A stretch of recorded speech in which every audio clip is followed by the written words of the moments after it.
Hey everyone, before starting this video, if you want to learn complete Android app development from beginner to advanced level, then you can check out my course on Udemy from the link given in the description. Previously this course was expensive, but now I have made it very affordable so that anybody can join it. Apart from this, YouTube पर भी मैं कई सारी छोटी छोटी clips upload कर रहा हूँ जिससे कि आप कम समय में Android related concepts easily सीख पाएंगे.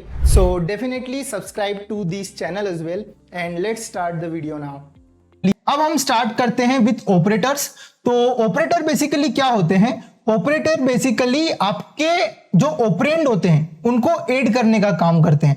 तो मैं यहां पर आपको उसको एग्जांपल के थ्रू ही बताता हूं. फॉर एग्जांपल यहां पर हमने प्लस प्लस किया, तो प्लस प्लस एक ऑपरेटर है जिसको हम यूनरी ऑपरेटर बोलते हैं, यानी कि आई की वैल्यू एक बार बढ़ा दी यानी कि प्लस प्लस कर दिया, तो ये हो गया हमारा यूनरी ऑपरेटर. उसी टाइप से यहां पर जो हमने असाइनमेंट ऑपरेटर लगाया इक्वल टू, तो ये हो गया आपका बाइनरी ऑपरेटर बिकॉज यहां पर टू ऑपरेंड है. ठीक है, उसी प्रकार से आपका और भी ऑपरेटर होते हैं. फॉर एग्जांपल आपका लेस देन हो गया, मल्टीप्लिकेशन हो गया, डिवाइड हो गया, ये सारी चीजें आ जाएगी आपकी बाइनरी ऑपरेटर के अंदर. और इसके अलावा आपका एक ऑपरेटर होता है, वो होता है टर्नरी ऑपरेटर. तो टर्नरी ऑपरेटर को आपने कई लैंग्वेजेस में देखा होगा, उसको हम यहाँ पर जावा टी पॉइंट से रिफर कर सकते हैं. जावा टी पॉइंट्स पे आपको बहुत अच्छे ट्यूटोरियल्स मिल जाएंगे जावा के, तो यहाँ पर आप इजीली देख पाओगे. ठीक है, तो यहाँ पर मैं आपको ऑपरेटर के बारे में यहां से दिखा देता हूं. तो ऑपरेटर के अंदर आपके पास आते हैं unary operator, arithmetic operator, shift operator, relational operator, bitwise operator, logical operator, ternary operator, assignment operator. तो ये सारे ऑपरेटर होते हैं. तो यहां पर आप इजीली सारे ऑपरेटर को पढ़ सकते हैं. इसके अंदर आपके यूनरी ऑपरेटर में आते हैं आपके प्लस प्लस और माइनस माइनस, जो कि आपके पोस्ट फिक्स भी हो सकते हैं, प्री फिक्स भी हो सकते हैं. तो ये हमने यहां पर अभी देख ही लिए हैं कोड के अंदर.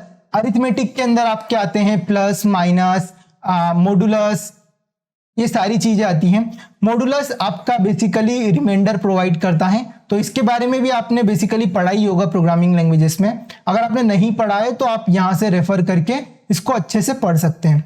शिफ्ट ऑपरेटर आपको शिफ्ट करने में काम आता है. आपकी जो बिट्स होती हैं, इसको अगर आपको जानना है तो आप सर्च कर सकते हैं और पढ़ सकते हैं. रिसोर्सेज आपको मिल जाएंगे ऑनलाइन. मैं इसको ज्यादा डिस्कस इसलिए नहीं कर रहा हूं बिकॉज बहुत ज्यादा डीप हो जाएगा जावा के अंदर, और इनको हम इतना ज्यादा यूज भी नहीं करते हैं व्हाइल मेकिंग एंड्रॉइड एप्स, तो इसलिए मैं इनको इतना ज्यादा डीप में कवर नहीं कर रहा हूं.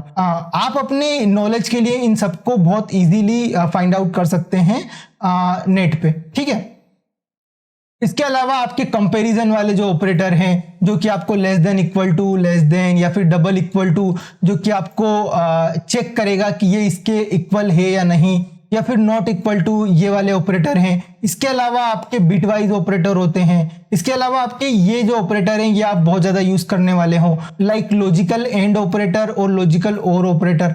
लॉजिकल एंड क्या करता है कि आपकी कंडीशन देखता है कि आपकी दोनों साइड की कंडीशन ट्रू होगी तब जाके आपको ट्रू देगा. और क्या करता है, आपकी एक भी अगर कंडीशन ट्रू हुई दो कंडीशन में से, तो ये आपको ट्रू दे देगा. तो इनके बारे में आप थोड़ा सा और स्टडी कर लीजिए. टर्नरी ऑपरेटर बेसिकली आपका होता है वो कंडीशन वाला एक ऑपरेटर होता है. तो इसका मैं आपको एग्जांपल यहां पर दिखा देता हूं. फॉर एग्जांपल मैंने एक एग्जांपल लिखा कि मैंने एक वेरिएबल रख लिया इंट मिन. ठीक है, तो ये मिन क्या है, मेरे को एक वैल्यू स्टोर करवानी है मिनिमम. तो मैंने एक वेरिएबल रख लिया मिन, और इसको मैंने अभी कुछ भी नहीं दिया. ठीक है, और यहां पर मैंने क्या किया, मिन को फिर क्या किया, मिन को लेने के लिए मैंने टर्नरी ऑपरेटर यूज किया. फॉर एग्जांपल मैं यहां पर दो वेरिएबल और रख लेता हूं, इंट ए जिसको मैं वैल्यू दे देता हूं 3, और दूसरा बी जिसको मैं वैल्यू दे देता हूं 5. ठीक है, तो मैंने यहां पर दो वेरिएबल और यहां पर रख लिए. ये मेरे को एरर दे रहा है क्योंकि मैं ए और बी ऑलरेडी यूज कर चुका हूं. तो यहां पर मैं रख लेता हूं एक्स एंड वाई. ठीक है, अब मेरे को क्या करना है, मुझे मिनिमम चाहिए. अब मैं मिनिमम के लिए क्या करूंगा, यहां पे टर्नरी ऑपरेटर का यूज करूंगा. कैसे, मैं यहां पे एक कंडीशन देखता हूं कि if X is less than Y, अगर एक्स वाई से कम है तो मैं क्या करूंगा, एक्स को रिटर्न कर दूंगा अगर x y से कम है तो मैं यहां पर x को रिटर्न कर दूंगा, अगर ऐसा नहीं है तो मैं क्या करूंगा, y को रिटर्न कर दूंगा। अब अगर इस स्टेटमेंट को आप समझोगे तो आपको पता चलेगा कि मिनिमम के अंदर क्या स्टोर हुआ है। मिनिमम के अंदर स्टोर हुआ होगा आपका, यहां पर क्या है, x क्या है 3, y क्या है 5, क्या 3 लेस देन 5 है, हाँ है, तो मेरे को 3 रिटर्न हो जाएगा, यानी कि 3 स्टोर हो जाएगा मिनिमम में। अगर ऐसा नहीं होता तो y रिटर्न हो जाता। तो टर्नरी ऑपरेटर का काम यही है। हाँ, इसके अंदर दो चीजें होती हैं, पहले कंडीशन होती हैं कि अगर ये कंडीशन ट्रू होती है तो जो क्वेश्चन मार्क है उसके बाद वाला पार्ट एग्जीक्यूट होगा, और अगर ये कंडीशन ट्रू नहीं होती है तो जो आपका जो डबल कोलन के बाद वाला जो पार्ट है वो यहां पर एग्जीक्यूट होगा। ठीक है, अब इसको मैं अगर प्रिंट करवाना चाहूं तो मैं यहां पे लिख सकता हूं प्रिंट, और यहां पे लिख सकता हूं स्ट्रिंग डॉट वैल्यू ऑफ, और यहां पे पास कर सकता हूं मिन। ठीक है, और हम इसको रन करके देख लेते हैं। तो यहां पर आपका जो आया वो आया 3। ओके, तो यहां पर मिन के अंदर 3 आ गया, because x is 3 and y is 5, तो 3 लेस देन 5, यस, तो यहां पर 3 एक मिनिमम के अंदर आ गया। तो ये आपका टर्नरी ऑपरेटर है, ये भी आपको कभी कभी यूज में आ सकता है।